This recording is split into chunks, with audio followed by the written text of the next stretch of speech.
Hi there, I'm Alex Kincaid, and I'm live from the Office of Disability Services with Courtney Jarrett, who's the Associate Director, and who is also an affiliate faculty member of the Department of Women and Gender Studies. So, Courtney, can you tell me what you think about the new presidential appointment of Jeffrey Merns? Yeah, I am really excited that we finally have somebody in place that's going to be their lone position, that they're not an interim person, that this is their job, and so that the people that have been filling in since then can get back to the positions that they want to be in. So I'm excited. Is there anything that you think needs to be looked at closer on Ball State's campus with this new incoming president? Well, I think that, you know, how do I want to put this? I think that we need to give him a chance to be his own person, that we can't say, okay, this is how the previous presidents have done things, you need to do things X, Y, and Z.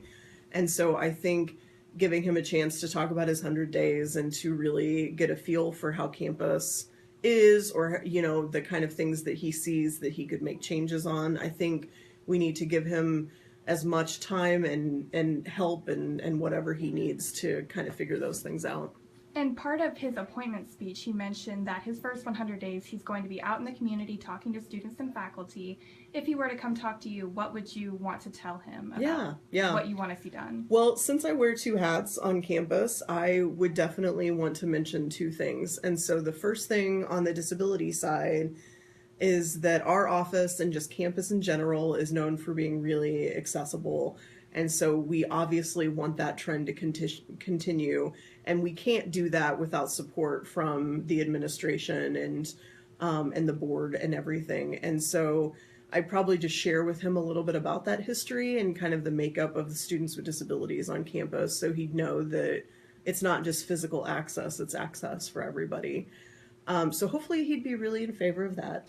And then on the other hand, the Women and Gender Studies program is just growing exponentially. And so I would really want to mention to him about how allocation of resources for that program is especially important, because they need financial assistance in order to have full-time faculty, since we only currently have one, and she teaches online, so she's never here, which is her choice, her right, but we need actual campus faculty to be available to be in the WGS office, to hold office hours, to do programming, advising, all of those things, because the rest of us teach in a part-time basis and kind of hodgepodge everything together, and we want the program to be successful, and we want students to continue to be a part of it, but it's hard to do that when you only do it part of the time. So I know that he's not directly in charge of that, but he could say something to the provost, who could then ask the dean to look and do some auditing of resources within other departments, because I think we could really utilize resources and get more students involved with WGS and keep growing. Is there anything other than financial resources that you think the program needs? Maybe more acceptance or more understanding of what women's and gender studies is? Well, I actually think we're at like the perfect time in history where people are finally like understanding what it is and realizing that, hey, this is important information for people to know about, and you can actually do, a variety of different things with the WGS degree.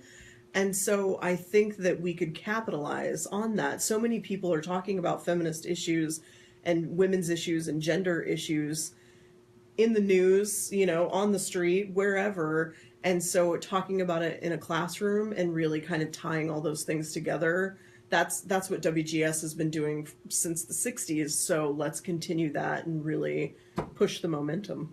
Okay. So, is there anything else you want to add about the new presidential selection or how you're feeling about it? Well, I just, again, like I kind of said at the beginning, I really, I think from what I've heard from students, we really need to give him a chance to kind of come to campus and be his own person and create an identity as he's the new, the next president of Ball State University.